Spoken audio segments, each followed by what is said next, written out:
Okay. We're just going to get started now. So, hi everyone, and welcome to our third reading of the 2020 Visiting Writers Series featuring Maaza and Mengiste. My name is Christina Sun, and I'm a second-year fiction candidate here and Juniper Fellow in Prose. We're so excited to see you here and hope you'll join us on November 12th for our last fall reading featuring poet Nathaniel Mackey. We're dropping a link in the chat so you can register for that reading tonight. The Visiting Writer Series is produced by the MFA for Poets and Writers and Juniper Initiative for Arts in Action. This series is made possible with support from the Massachusetts Cultural Council, the University of Massachusetts Arts Council, the English Department, and our generous alumni. Books are available through Amherst Books. Take a look in the chat for a link to the bookstore. Now, just for a little bit of housekeeping, just as a heads up, this event is being recorded, so it'll be available for viewing at a later date. But by participating in this event, you are giving consent to be part of a recorded session. So thank you. Introducing tonight's reading is Sabina Murray, one of our prose faculty here in the MFA and author of the novels Forgery, A Carnivore's Inquiry, Slow Burn, and Valiant Gentleman, which was a New York Times notable book for 2016, as well as two short story collections, the PEN/Faulkner Award-winning The Caprices and Tales of the New World. Her stories are anthologized in the Norton Anthology of Short Fiction and Charlie Chan is Dead Too, an anthology of contemporary Asian fiction. She is the writer of the screenplay for the film Beautiful Country, for which she was nominated for an Independent Spirit Award and a Norwegian Amanda Award. She is a former Michener Fellow at the University of Texas at Austin, Bunting Fellow of the Radcliffe Institute at Harvard University, Guggenheim Fellow, Massachusetts Cultural Council Fellow, and National Endowment of the Arts Fellow. She has received the Fred Brown Award from the University of Pittsburgh and lectured at the Rothermere American Institute at Oxford University. Please welcome Sabina Murray.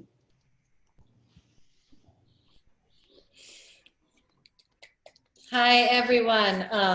Can you hear me? Thumbs up, yeah. So I'm really excited to be here and introducing Maaza Mengiste. Maaza Mengiste was born in Addis Ababa, Ethiopia, and after some peregrinations is now in New York, a professor at Queens College. Maaza's first book, Beneath the Lion's Gaze, was much lauded on its publication, deemed arresting, vital, brilliant, and overwhelmingly powerful. And now she has followed it up with The Shadow King, named a Best Book of the Year by the New York Times, NPR, Elle, Time, and also on the shortlist for the 2020 Booker Prize. Congratulations for that, although I'm not surprised. The winner will be announced in a couple of weeks. The Shadow King is a sublimely complex novel that reads like a thriller. Set during the Second Italo-Ethiopian War, it starts not with a general, but with a woman looking back. Hirut, who presents this. Memory is gathering bones. But this woman is not about to present a story of civilians suffering on the margins of conflict. Her story is a story of a soldier, and this is the first of many revelations in an endlessly surprising novel. The challenge for The Shadow King lies in depicting the complexity of this particular war, all of its players, the Ethiopian generals, women soldiers, cooks, mercenaries, pawns, Italian colonels, mistresses, black marketeers, photographers, and the Emperor Haile Selassie himself, without losing focus. And I cannot explain how exactly the author pulls this off, only to say that she does. And it involves the use of photographs, a chorus, interludes, and, in reference, an opera, to which this book bears a resemblance, if a book can do such a thing. Some of the best moments in this novel are those experienced when you have a chance to step away, when you're not beguiled by language and character. Despite the clear reality in the world of the novel, the Shadow King presents questions. For example, how can the word shoot apply to capturing of light and simultaneous stilling of it in photography? How can this same verb be used to describe the fatal discharging of a weapon? How is the opera Aida, with its iconic aria Ritorno Vincitore, sung by an Ethiopian princess in love with an Egyptian who is marching against her father's troops? How is this complicated yet further when the listener is Emperor Haile Selassie, who hears the song of his compatriot Aida in the Italian of his aggressors, a song begging for the victory of the enemies of Ethiopia? How is this for the emperor, mourning the death of his daughter? What is it to be a shadow king? What deserves to be designated authentic in the shifting landscape of war? But ultimately, one reads The Shadow King for the joy of reading. It is a book to be lost in, a heartfelt articulation of the reach and consequence of war, a truly great novel from one of our most important voices. It is such a privilege to have Maaza Mengiste here tonight, or there tonight, to read to us from this book. Can you please join me in welcoming Maaza Mengiste? Thank you. Thank you so much, Sabina. Thank you. I'm going to read from two sections of this book. Actually, let me begin at the beginning. This is another option I had. The book is set in 1935, but it opens in 1974 with the main character Hirut as a former soldier thinking back to that time 4 decades ago. She's getting ready to meet Ettore, a soldier on the Italian side that back in the 30s was one of the Italians that kept her imprisoned in jail. But I'm going to begin right now in 1974. She does not want to remember, but she is here and memory is gathering bones. She has come by foot and by bus to Addis Ababa, across terrain she has chosen to forget for nearly 40 years. She is 2 days early, but she will wait for him, seated on the ground in this corner of the train station, the metal box on her lap, her back pressed against the wall, rigid as a sentinel. She has put on the dress she does not wear every day. Her hair is neatly braided and sleek, and she has been careful to hide the long scar that puckers at the base of her neck and trails over her shoulder like a broken necklace. In the box are his letters. Le lettere. Ho sepolto le mie lettere, e il mio segreto, Hirut, anche il tuo segreto. Segreto, secret, mister. You must keep them for me until I see you again. Now go. Vattene, hurry before they catch you. There are newspaper clippings with dates spanning the course of the war between her country and his. She knows he has arranged them from the start, 1935, to nearly the end, 1941. In the box are photographs of her, those he took on Fucelli's orders and labeled in his own neat handwriting. Una bella ragazza, una soldata feroce, and those he took of his own free will, mementos scavenged from the life of the frightened young woman she was in that prison, behind that barbed wire fence, trapped in terrifying nights that she could not free herself from. Inside the box are the many dead that insist on resurrection. She has traveled for 5 days to get to this place. She has pushed her way through checkpoints and nervous soldiers, past frightened villagers whispering of a coming revolution and violent student protests. She has watched while a parade of young women, raising fists and rifles, marched past the bus taking her to Bahardar. They stared at her, an aging woman in her long drab dress, as if they did not know those who came before them, as if this were the first time a woman carried a gun, as if the ground beneath their feet had not been won by some of the greatest fighters Ethiopia had ever known. Women named Aster, Nardos, Abebech, Sadale, Aziza, Hanna, Ainadis, Balainesh, Maskaram, Nunnu, Tigist, Sahai, Saba, Beza, and a woman simply called the cook. Hirut murmured the names of those women as the students marched past, each utterance hurling her back in time until she was once again on ragged terrain, choking in fumes and gunpowder, suffocating in the pungent stench of poison. She was brought back to the bus, to the present, only after one old man grabbed her by the arm as he took a seat next to her. If Mussolini couldn't get rid of the emperor, what do these students think they're doing today? Hirut shook her head then. She shakes her head now. She has come this far to return this box, to rid herself of the horror that staggers back unbidden. She has come to give up the ghosts and drive them away. She has no time for questions. She has no time to correct an old man's pronunciation. One name always drags with it another.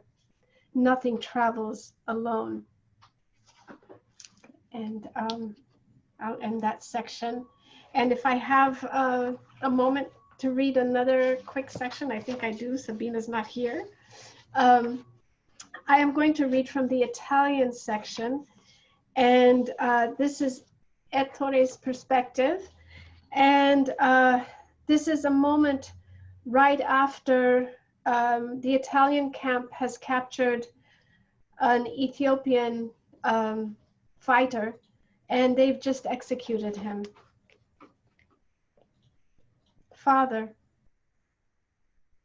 when a body lifts of its own accord, when it stretches heavenward and flings its head back to catch the sun, when the wind aids in its ascent and the gods of Olympus bend to cup the rebellious flight and hold it still, when we who are strong are held captive by the glories of resurrection, when neither cold nor heat nor human stench can shift our eyes away, when dark-winged birds carry a name and settle it in that burdened tree, when a body remembers its eternal grace and moves against invisible currents, when it rises out of its beaten shell and returns our gaze, still furious and proud. It is a miracle, Father. Now here they are, in the bar that Fucelli reserved for them, a tiny Tajbeit in the center of Dabark, nothing more than a single room with a corrugated tin roof. A series of chairs and a large unsteady table balance on a dirt floor covered with lemongrass and frayed rugs. It is the end of a long day. The prisoner still hangs from the tree. Ettore's camera still dangles from his neck.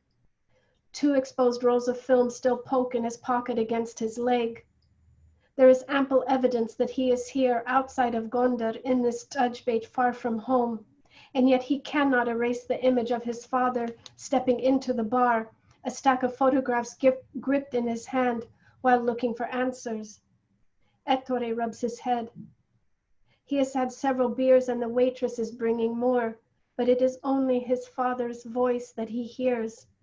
The cramped bar pulses with the commanding energy of Leo Navarra and his accented voice, the one he uses at home when there is no restraint in what he can say, when every word that comes from his mouth is exactly what he intends. But have you answered my question, my son?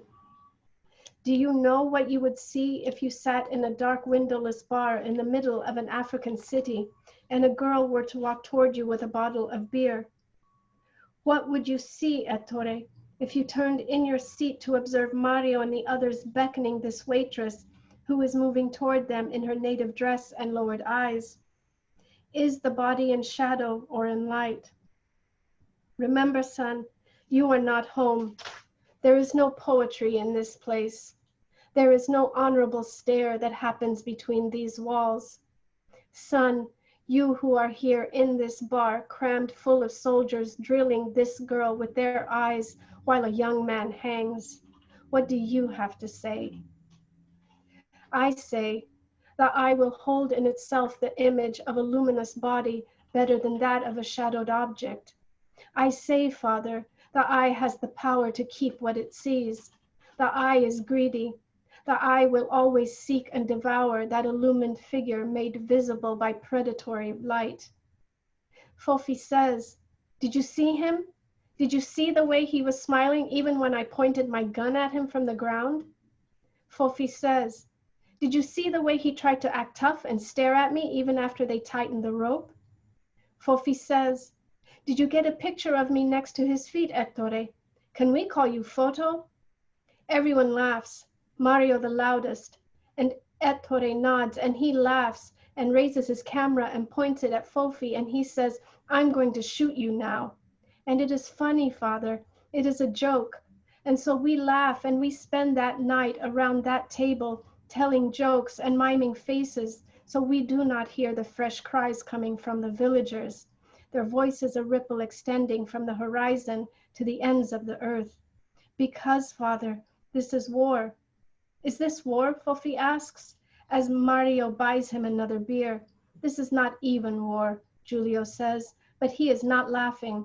And Ettore orders another beer, and they watch the waitress balancing her tray of beers while dodging hands. And when she comes to their table, she glances at the camera and says, no photo. And Fofi laughs again and points at Ettore and says, no photo. And they drink their beer while Giulio keeps standing up and going to the door and checking outside. And I was glad on that day, Father. I was happy. And I'll stop there.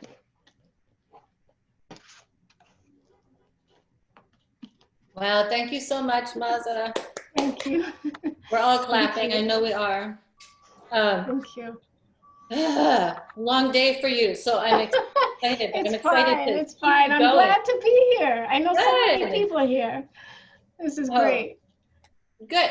So we're doing our Q&A now, and this is kind of how we've organized it. Okay. I have some questions that I'm just gonna put out there to get people going. I have a couple of questions that people sent in ahead of time, and I'd like to get through those. Okay. And then after that, we have Christina is going to be moderating the people from the audience who have questions that they want to ask, and unmuting people. So Christina will let you know that you're being unmuted so you can ask your question directly to Maaza. Is that right? Yeah. Okay. So can I just want to start off with a question. I'm always, it's tough dealing with big historical material, right? So I was just going through, you know, a few interviews, just trying to figure out how to put together, like what direction to take this discussion in. And I came across an article in Guernica, which is so interesting. So it's good. I recommend that everybody go read it. But here's my question. Fictionalizing important moments in history, complicated. It's kind of maddening in a way. But in the article in Guernica, you wrote that Breitenbach had this to say as encouragement. Fiction tells a truth that history cannot. And I'd be interested to hear you talk a little bit about the truth that you're trying to communicate in Shadow King, and what you're trying to accomplish that you think that the various historical accounts haven't already done. Oh my God, Sabina, you start with the easy ones first. Thank you. While you're still awake, you know? That's a great question. You know, what Brayton, when I was talking to Brayton and he said that to me, I was trying to grapple with my first book. and how to take this enormous national tragedy and render it in fiction, because it felt like a nonfiction book would be more accurate. That, you know, that was the way to do it. But I can't write, I'm not a nonfiction writer in that sense. I'm not a historical nonfiction writer. He said that to me, and it gave me the inspiration to move forward with that book and move forward into this history of the second book, because historical accounts can tell what happened, but they can't tell you what it felt like as it was happening. And the more research I've done on revolutions and conflicts, whether Ethiopia was involved or not, I found that fiction has been the most potent path to giving us a glimpse of the aftermath of all of this, like what it is really like in those most quiet and intimate moments that people don't talk about after traumatic experiences or after conflict. And I think that fiction is much more powerful in that way. I've had historians, especially with the first book, and I'm with this one too, come back with, you know, this is not the thing to do. You can't make things up, Sabina. And, you know, but the thing is, when I ask them, well, how do you deal with things that you can't find? Whereas that's the space that we work in, those unknowns. And I was talking to this historian, like, who's done several books on World War II and had been really upset with me. And I said, well, what do you do when you don't know something? And he said, well, I skip it. I was like, oh, we don't do that. We don't skip. That's our territory. And I think the thing I found in the process of writing is that as fiction writers, when we imagine what could have happened in those spaces, there like often comes a point, maybe even after the book is published, that we find out we were right all along. That we're imagining based on research, based on logic, based on what we know. It's an informed guess. And I find that really interesting. And actually, it's a powerful territory to move in. So when you're writing, okay, you write in the little gaps, right? Nobody said it couldn't have happened. Right. Is that it could have happened kind of Right. way of writing. But if you're writing a novel and you have Haile Selassie, and at the same time you have her, which I'm guessing is an invention. Like, Mm-hmm. What is it like navigating the different perspectives in this universe? Well, that's what made the book so much fun. As long as it took, it made it fun, because I was not only in one person's perspective for, you know, entire stretches of time. I could move back and forth. Hirut is, you know, this character that, of course, it's my invention.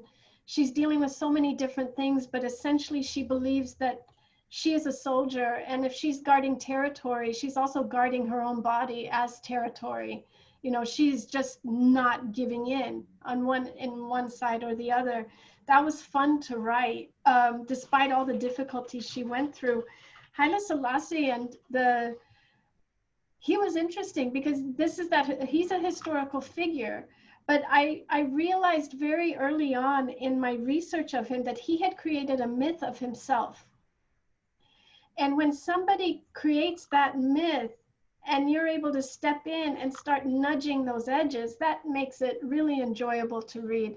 So I don't think he listened to Aida. Maybe he did, but I listened, and I could sit there and, you know, put all my thoughts about it to Verdi in his voice. And that was also interesting to do, like to think about how an emperor might take that opera. That's the joy of fiction, that we can fudge these lines. No, absolutely. And also because, you know, you clearly have what you need to in terms of where people are at different points in time. Yeah. And it is like they kind of step off stage, and then you can jump in and start saying, you know, what they might have been doing.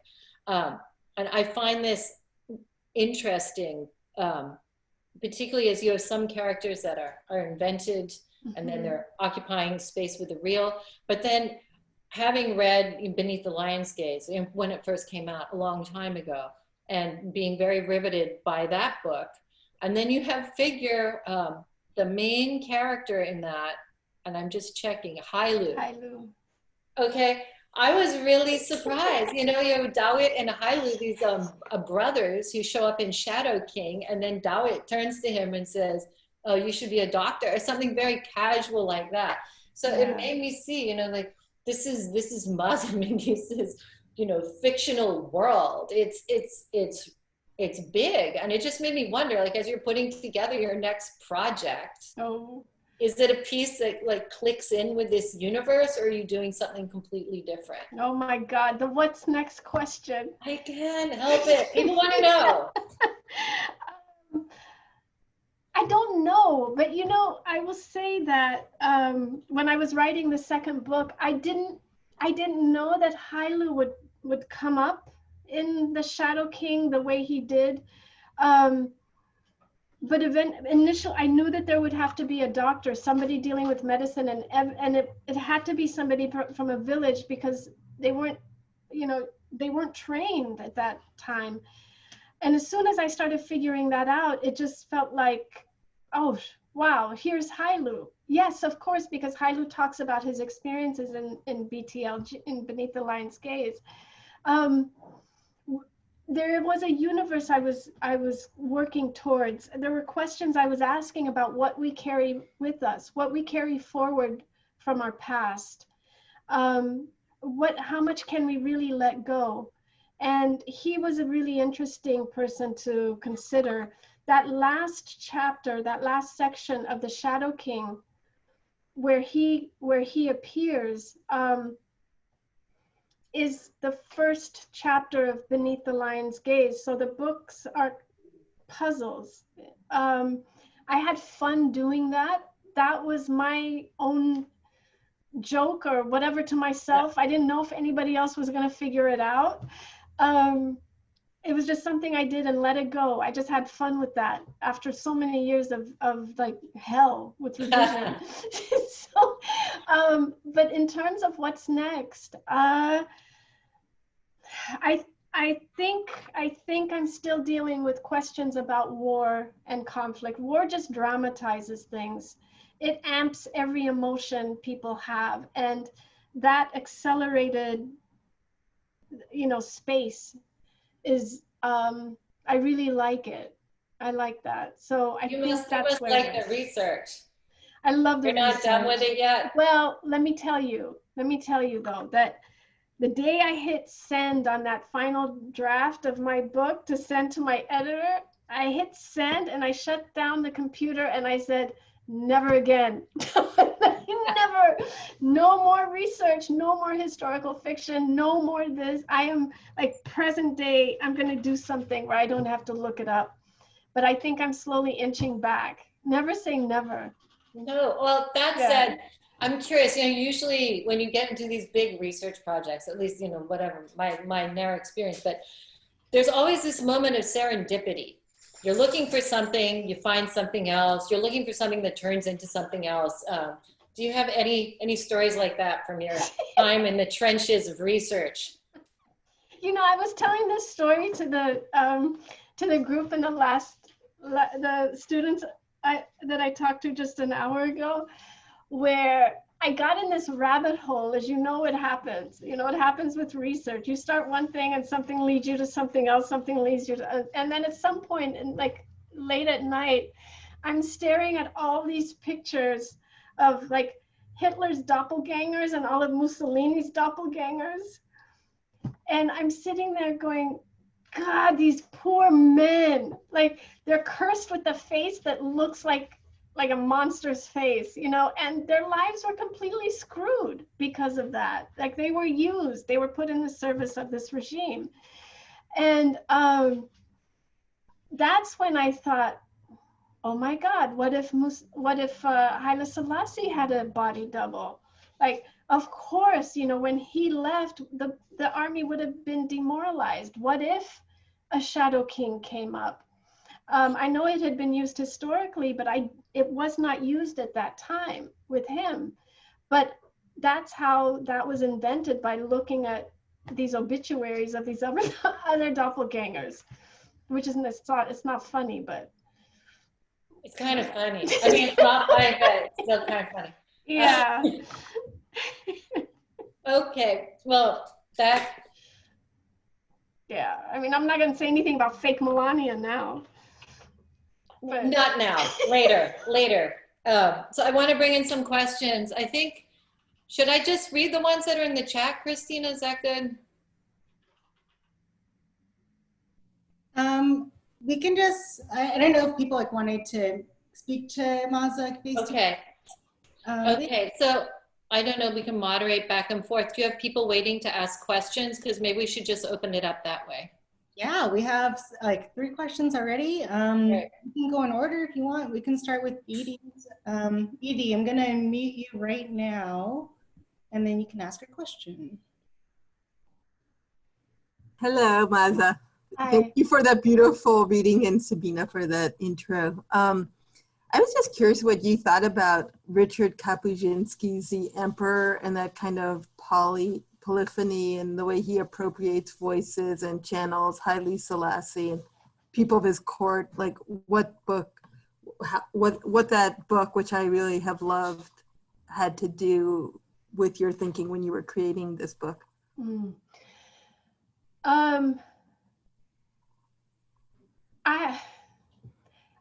The book is written, how do I say? The book is written in such a way that I think it conveys the feeling of the revolution really well. It conveys the fear, that the anticipation, the distrust that was in Ethiopia really, really well. I find Kapuzinski very problematic. Yes, say more. That's what I'm curious about. Yeah, I find him, in fact, when I think about him, my blood boils sometimes. He took advantage of his talent and put it in service of himself, not the people that he was reporting on. He created a myth of himself based on where he had been. He lied about certain experiences. There were things that were untrue in the emperor, and he did it at the expense of people that were dying. And yet, at the end of this book and at the end of his career, he's the hero. And I find him really problematic. I've been grateful for the writers that have written against what he's done, who've written and pointed out the fallacies and inaccuracies. He was a talented writer, but he used his talent in the service of his ego. I truly believe that. There were things that he did get right, I think. In what was it, Shadow of the Sun, when he writes about Rwanda, it's impeccable. It's impeccable. But when he's writing about Nigeria or the things about Ethiopia or the things about the Shah of Iran, you can see the same tropes that might come up. And I don't know if you've read the accounts where people didn't see him in the places that he said he was. So I find that really problematic. But he did capture a sense of the time. But what he said often about the emperor was completely false.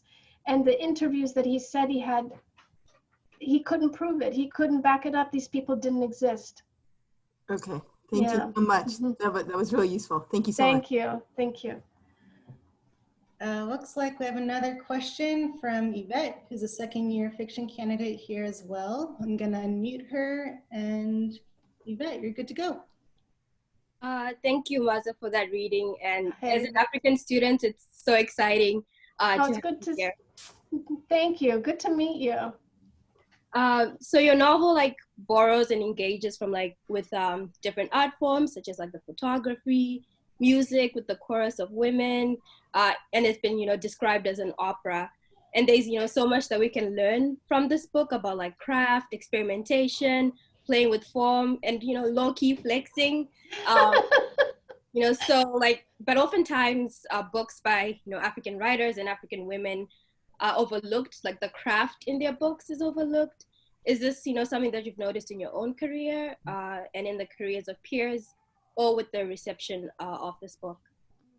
I think that's interesting. I think that there's an expectation in this industry that books set in Africa talk about survival, and they talk about it in very serious ways or austere ways, or the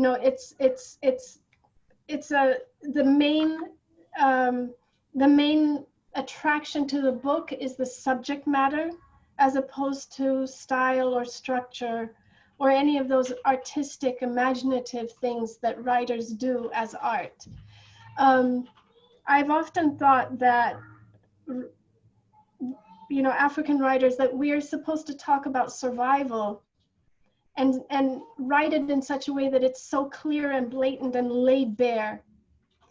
And I think that is often what's expected, whereas other people can take these leaps and risks. But with our work, you shouldn't take the risk, because we really want to read, we don't want to read a story that is challenging in terms of being something else structurally. We want to pick up a book and we know what kind of book we're picking up. No surprises. And I think other writers, these have been the conversations we've been having. We've come a very long way from Chinua Achebe.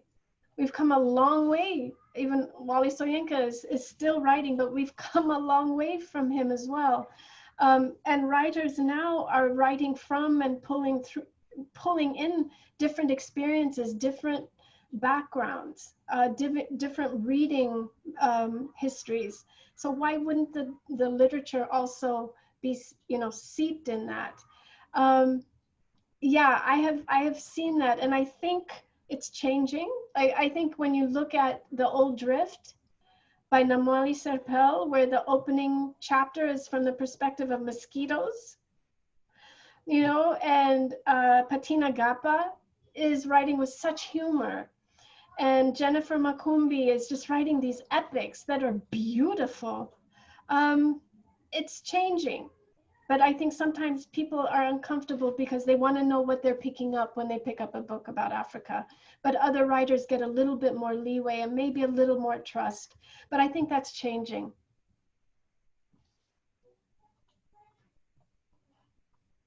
Okay, awesome. So I think our last question for now is from Stephen Klingman. I'm going to unmute you right now. Okay, thanks very much. Can you hear me? Yes. Okay, welcome back, Maaza. It's just great to see you here. Good to see you. Thank you. That's really lovely. And congratulations on the book and on all the attention it's getting. It's an absolutely beautiful book. So just a couple of preliminaries. It's so nice to hear about the inspiration from Brayton Breitenbach, the South African connection, where there's actually been a long-standing discussion on the relationship between history and fiction. Wow. So I think it's not entirely surprising he would have come up with those thoughts. And there's so much in the book that reminds me of other things you've discussed here on previous visits around witnessing, what it means to witness, and maybe no surprise that a photographer is one of the key witnesses, because that's what photography does. But I just want to pick up on something that came up in your reading, where Ettore reads or thinks, I can't remember the exact context, there is no poetry in this place. Yeah. But your book is a very poetic book. And it's beautifully written, and it's got the interludes and the choruses, and there's so much to it, and I think everybody could hear. In some way, there's a kind of lyricism to it, in my view. And yet you're describing very painful things. You're describing war, you're describing suffering, and somehow your language gets to the quality of that experience, not only what happened, but how people actually experience it. Do you think at all about the relationship between the lyrical and the painful, and what that is as a matter of either ethic or craft or whatever? It's a really open question, but it does fascinate me a lot. Yeah, because I think Early on, when I was writing my first book and I was doing research, I was talking to a woman from Ethiopia who had been a revolutionary and been imprisoned and interrogated. And the treatment she was treated, it was horrible for her in prison. And at some point in her telling of after one session of interrogation, she said, you know, they kind of threw her back in her cell. She couldn't walk. And then she said, and then, Maaza, I got up and I walked to my mother's house. And I went and I had coffee with her. And then I walked to my best friend's house and I talked to them. And then I walked to my grandmother's house. And then I walked back over here. And she said, I did that every day. And it took me a minute to realize, oh my God, she's telling me something about the way that her imagination saved her from that cruelty, you know, from that blunt force of what had just been done to her.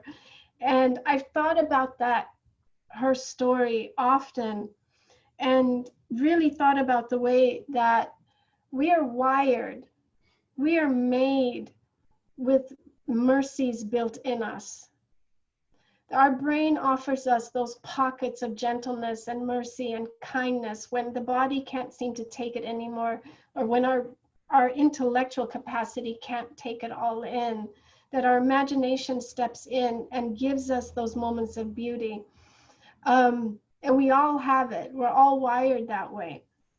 And I wondered about how I could bring that into language and into moments when I'm writing about violence, to write that in such a way that the imagination can cushion the blow of what we know is happening actually to the character.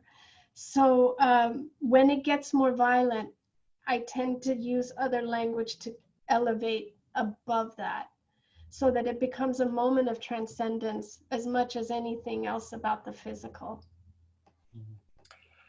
Thanks. Yeah, it's a great answer. It feels to me that your language provides a dignity to characters whose lives are in some ways being degraded. It really captures the quality of their spirit in some ways. So that feels to me part of it as well. Thanks very much. Thank you. Thank you so much. Thank you. Wonderful. I think we have one more question from Jeff Parker. So Parker, I'm going to unmute you right now. Thank you. Look at that hat. Your last answer kind of dropped me into reverie, but I wanted to ask a process question. You're obviously an accomplished photographer. In fact, that Breitenbach essay ends in this beautiful moment in a photograph, right? The guy staring at a black and white TV. So I just wondered if you might say a little bit about, you know, what role your expertise, your inquiry as a photographer plays in your writing. I also wanted to ask, you know, what role fire plays in your revision process, but there may not be time for that. I know what you're talking about. We'll get to that. So the photography, you know, I guess I don't call myself a photographer. I just say I like taking photographs. I like making them. I use an old camera. I have film. I use black and white. It feels to me the truest way for my eye. That's the way I tend to see things in terms of light and shadow, which is, you know, also part of the book. I became interested in photography or making photos, oh gosh, I don't know how long ago, but I was well into adulthood, and my grandfather in Ethiopia was dying and asked me to come visit from America one last time before. He didn't know when he would pass away, but he knew he would soon, and asked me to come visit. And that's when I bought a camera. And there was no digital then, and I went to Ethiopia. I took photographs of him, my family, all of us together. And those are the last images of him. And it felt to me like a way to capture something that I was in the process of losing, or that I had lost already coming to the United States. Photographs were always important to me, even as a result of being here. My childhood photos, I don't have many because of coming here. So whatever I could find always held, many layers of importance.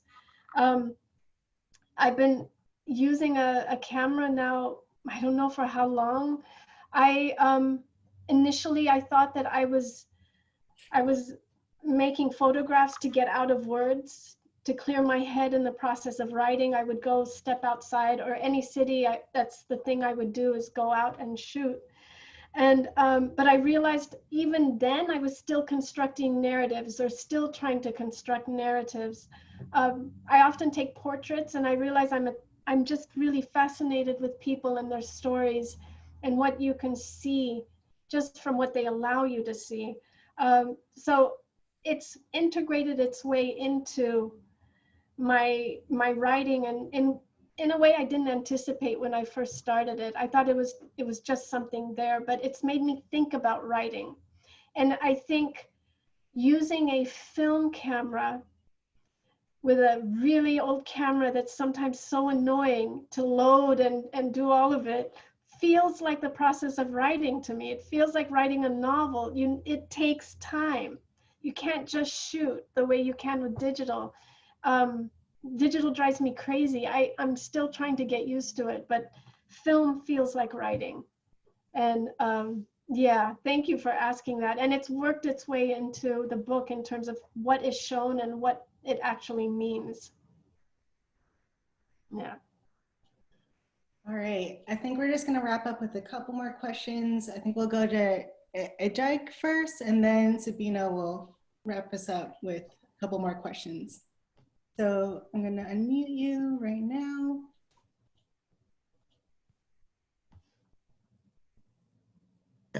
Thank you.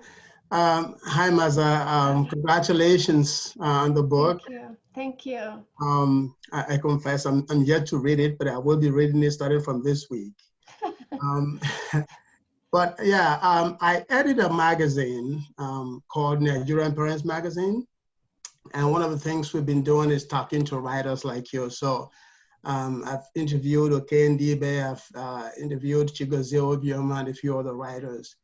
And what I'm finding with African writers of this day is that they're starting from the point of view of they have a topic that really is knowing at their heart, and they want to talk about that topic, and then they build the story around it. In the case of Obioma, for instance, started from the point of view of he wanted to talk about the Igbo cosmology, and so he wrote this story about from the perspective of a god, following, somebody through his lifetime. So I was just wondering, in your case, so is this, where's your starting point? Is it the literary portion of it, or is it the topic? What is driving, how you're beginning to work on each of these books? It depends. I think with the first two books, the first book it was set during the revolution in Ethiopia in the 70s, that started in the 70s. I had direct experience with that. And that seems like a natural place to go. You go with that event. I wanted to understand what it meant to write a book. I had never written anything long form before. So I could write from memory, and that did that. The second book, The Shadow King, I thought I knew the history. I thought I knew the story because I had heard so many stories growing up from the Ethiopian side of the battle with Italy. But I was also interested in the research, the process of it. I thought that would be really interesting to do. Now that I feel like I've done whatever was ever in my mind about Ethiopia, and I'm thinking about what comes next, I find that my inclination is to look more and more at images. And this is, you know, it kind of ties into Parker's question. My process has become less about memory or family stories and more into visual, like how can something inspire me? When I have something that's stuck in my head and I can't figure out why I'm interested in something that is maybe very simple, it's usually a clue for me to keep looking. And now I'm just giving full freedom for my imagination and exploring that way. Gotcha. Thank you. Thank you. All right, so we're going to have Sabina ask a couple questions from attendees who submitted them ahead of time. Yeah, okay, Maaza. But one person wanted to know, I just want to say that it's been such an interesting discussion, and thank you for all of those questions. Thank you all for your questions. Great to hear it. Yeah. So I have a question from someone named Juliet who said, how do you go about writing plot? Do you plan the whole thing before you start writing, or just develop the plot as you go? Well, when you're writing historical fiction, and you can jump in with this, Sabina, like, you know the end. Like, I know the Ethiopians won, but I don't know how it got there on a daily basis. So I may have the general plot, and I have the historical events. But what ended up happening when I started writing my book was that I really didn't write all the way to the end of the war. And all these historical events I thought I would use were just like, didn't even matter once I got into the characters' lives. So I think feeling like I had something, kind of an outline helped me get into it, but I really just go scene by scene. But I know not every writer works that way. There are people that just plot things out. I always think, like, historical, I just want to see if you find this is true. I always say that writing a historical novel is like driving in Boston, where you can see where you're trying to go and it's on your right. And then for some reason you should have gotten there and then it's on your left. And then you still think you're going there and you're on the other side of the river. So yeah. Too much.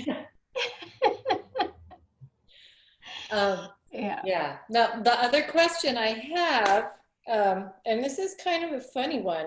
It says, do you have a favorite book on the short list? And I'm thinking it's the Booker short list. There could be some other short list. I have a favorite book on the short list. Do you have a favorite book that's not yours? Or maybe it is yours. It says that you want to read. Something that you're really looking I want to forward read reading. I want to read all of them. I want to read all of them. When the long list was announced, I went and read the first chapters of the long list. And I don't know how they made their decision, because those were all excellent books. So I think it's going to be tough. I want to read all these books. But you know, the thing about the Booker list is that I will go back and look at past years, long list, short list, you know, sometimes the winner, but I will just, when I'm looking for something to read, I'll go grab something from one of those. And during lockdown, I did that during those early months. And this is how I was introduced to the writing of Kevin Barry. Night Boat to Tangier. Yeah. Oh my God. You know, but this is what that list is for. And I'm now going to read everything he's written, you know, and I have more of Anna Burns' books. It's like, it introduces me to other writers, but so they're all good. And Kevin Barry didn't make the short list for that book. And that's one of the best books I've read in a long time. Well, I agree that making the short list says a lot more than who out of that short list. I mean, I'm just saying this, I have experience judging different things. So having made the short list, that's already like, I think you won. I'm just happy. And then whoever wins, that's just some other thing. Unless, of course, you win. In which case, it was absolutely wise judging. Thanks, Sabina. I'll send you a bottle of wine. Yeah, well, you know I'll drink it, so. Just as we're winding up, I just want to say, is there anything you'd like to share with us? All of you are great. I mean, there's so many people I adore on your faculty. So it's wonderful to be here and seeing so many familiar faces and meeting the students has been wonderful. Well, I'd just like to thank you so, so much for being so generous and thoughtful with the responses to the questions and patient and having such great stamina to get through each day. So I would like to thank you on behalf of UMass, and we really, really are looking forward to seeing you in some other context, just to come back to stay a friend of the university, because that's certainly how we feel about you. Oh, I love that. So yeah, can we all give Maaza a round of applause? Thank you all. Thank you. Thank you. Thank you all. Thanks again. Thank you all for joining. Okay. Yeah. Thanks again to Maaza Mengiste, author of Shadow King, and Sabina Murray, one of our prose faculty in the MFA. Remember that Amherst Books carries Maaza's books, and we'll drop that link in the chat again. Thanks as well tonight to Marcella Haddad for providing technical assistance, and to Chena Mary Lowe and Jennifer Jacobson for helping produce this series. We hope that you'll join us for our last reading of the semester on November 12th at 6 p.m. for a reading with Nathaniel Mackey, author of Blue Fasa. You can register for that on the MFA website, and we'll drop that link in the chat again. So we'll leave this window open for another 5 minutes, but thanks again for coming out, and good night. We hope to see you in November. Thank you. Thank you, Sabina. Thank you so much. Thank you, Maaza. Thank you.